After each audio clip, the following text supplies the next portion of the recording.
Now, Mr. Fry for 5 minutes. Thank you, Mr. Chairman. We are here today to provide transparency, finally, to the American people. 7 years ago, the FBI launched Crossfire Hurricane, the left's brazen attempt to keep Donald Trump out of the White House. This federal investigation, funded by the Hillary Clinton campaign, caused Americans to believe that then-candidate Trump was colluding with Russia in order to win the 2016 presidential election. Mr. Durham has spent 4 years investigating this, 480 witnesses, 6 million pages of documents, 190 subpoenas, and executing 7 search warrants. Less than a month ago, he completed this report that instigated a baseless investigation and launched a partisan attack on President Trump, despite having no true justification to do this. That was the FBI. Within 3 days of receiving the information from a diplomat in Australia, the FBI opened a full-fledged investigation into the Trump campaign. So, Mr. Durham, let's get into this. The FBI opened up Crossfire Hurricane without speaking to the people who provided the initial information. Is that true? That's correct. The FBI opened Crossfire Hurricane on a Sunday, only 3 days after reviewing that information. Is that correct? That's correct. So just think about that for a moment. An investigation, a full investigation into a presidential campaign over a weekend. Mr. Durham, the FBI opened Crossfire Hurricane without interviewing any of the essential witnesses. Is that true? That's true. And the FBI also opened up Crossfire Hurricane without using any of the standard analytical tools typically employed to evaluate that evidence. Is that true? That's true.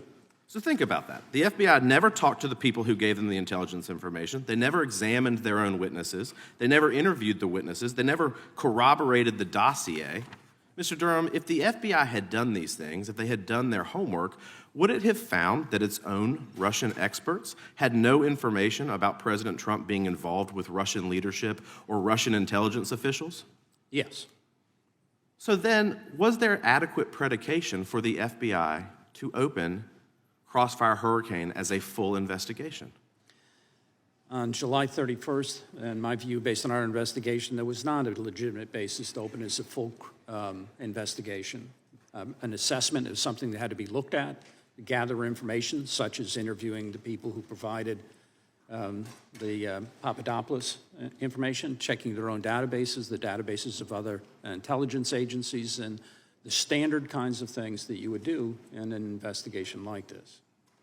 Mr. Durham, I think it's safe to conclude, based on that report and anyone who has read it, that they did not have that adequate basis, as you talked about, to launch this investigation. Let's move on to a second really troubling aspect of your findings.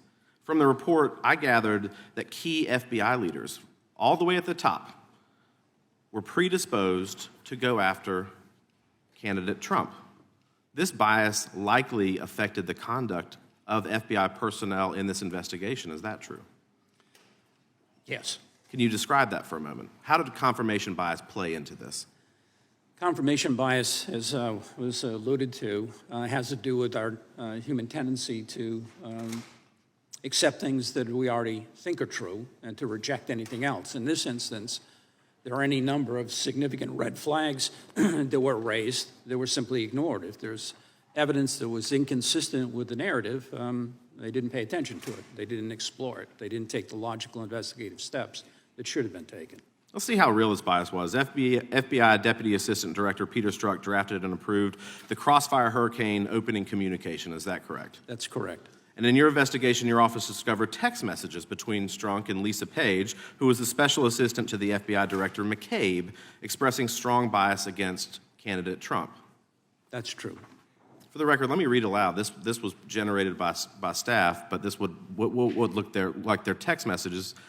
On August 18, 2016, Page texted Strzok, "Trump's not going to become president, right? Right?"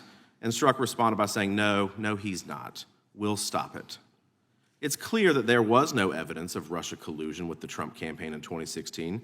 The American people deserve the truth, and I'm proud to serve on this committee to uncover these lies that were perpetuated for far too long. With that, Mr. Chairman, with my remaining 30 seconds, I will yield to you.